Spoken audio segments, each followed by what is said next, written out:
The sun was just beginning to dip below the horizon, casting a golden hue over the towering luxury apartment complex that Nathan Carter called home.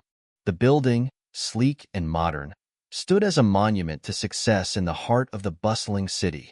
Its floor-to-ceiling windows reflected the fading sunlight, a testament to the affluence of those who lived within its walls. Nathan, in his early 30s, walked confidently toward the entrance, his suit jacket draped over one arm and a paper bag of groceries cradled in the other. It had been a long day in court, but it ended on a high note. He had just won a significant case for his firm, and his client had been beyond grateful. He felt the exhaustion in his bones, but it was a satisfying fatigue, the kind that came from knowing he was making strides in his career. As he approached the glass doors of the building, he reached into his pocket for his keycard, eager to unwind in the comfort of his high-rise apartment. Nathan had moved into this building only a few months ago. It was the kind of place people aspired to live, complete with a doorman, a concierge, and amenities that rivaled five-star hotels. For him, it was a milestone, a tangible sign that all his hard work was paying off.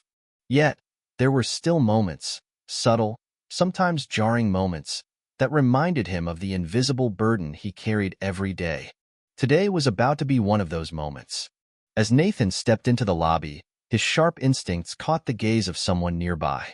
He didn't turn immediately, but he could feel the weight of her stare. A woman, likely in her mid-40s, stood near the front desk, dressed in yoga attire. She had blonde hair pulled back into a neat ponytail and held a gym bag slung over her shoulder. Her name, he recalled from passing conversations, was Meredith. She didn't look away when their eyes met.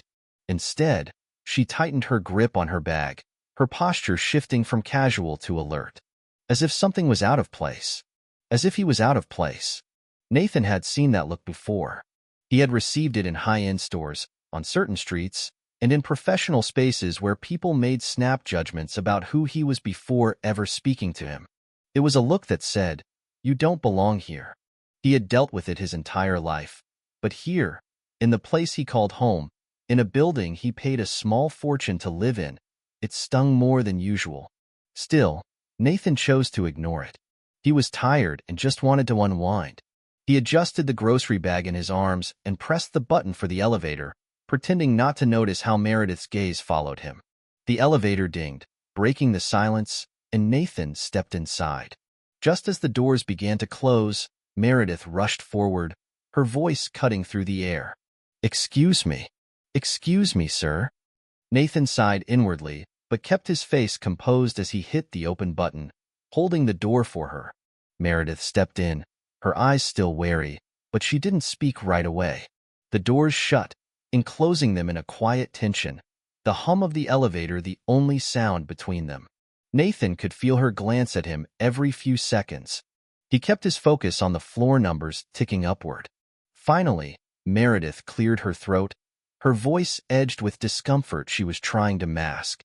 "I'm sorry, I don't think I've seen you around here before." Nathan turned to her, offering a polite but tired smile. "I just moved in a few months ago. I'm on the 15th floor." Her eyes narrowed slightly, as if processing the information. "Oh, right. I see."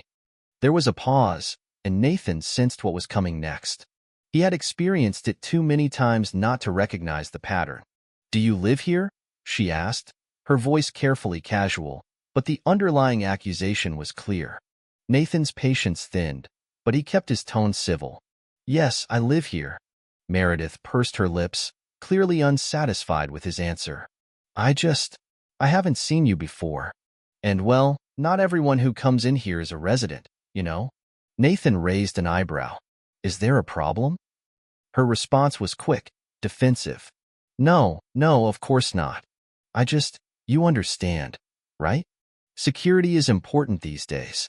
You never know." Nathan sighed, gripping his grocery bag tighter. He had dealt with this before. This thinly veiled suspicion wrapped in the guise of concern. It wasn't new, but that didn't make it any less infuriating. Before he could respond, the elevator dinged, signaling their floor. Meredith glanced at him one last time before stepping out, her expression betraying lingering doubt. "Just making sure," she muttered, walking away. Nathan stood in the elevator for a moment, watching her retreat, feeling the weight of yet another unnecessary confrontation settle in his chest.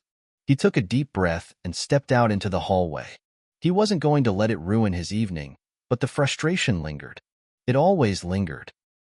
The night had passed, but the encounter still sat heavy in Nathan's mind. He had barely stepped foot into his apartment before it happened again. A hurried click of shoes against the polished floor. A voice calling after him. "Excuse me." Nathan paused at his apartment door, his key card in hand, his jaw clenching slightly. He turned to see Meredith standing at the end of the hallway, her phone now in her hand. A sinking feeling settled in his stomach. She had called the police. Nathan closed his eyes for a moment, willing himself to stay calm. He had hoped the elevator exchange was the end of it. Clearly, it wasn't. "Yes?" he asked, forcing his tone to remain neutral despite the irritation simmering beneath the surface.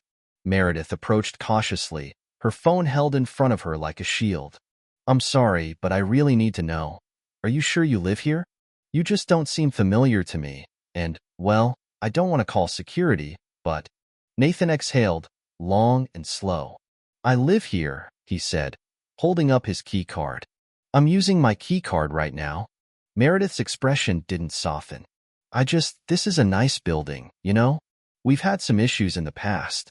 Strangers coming in, people who don't belong here. I'm just trying to look out for everyone." Nathan took a deep breath, trying to rein in his frustration. "I appreciate your concern, but I assure you, I'm not a stranger. If you haven't seen me before, maybe it's because I work long hours."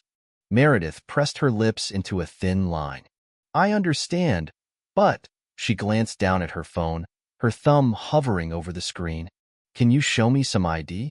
Just, to put my mind at ease?" Nathan felt a wave of anger rise in his chest.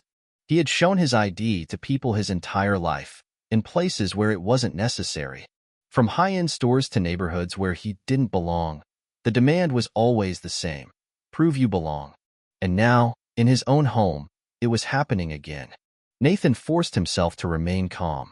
He had a choice: push back and escalate the situation, or cooperate and hope it diffused quickly. He opted for the latter. With a resigned sigh, he shifted his grocery bag to one arm and pulled out his wallet, flipping it open to show her his driver's license. Meredith blinked, clearly surprised by his compliance. She hesitated before taking a quick glance at it. "Nathan Carter," she read aloud, as if trying to make the name fit the person standing in front of her. She wasn't satisfied. And then, she made the call.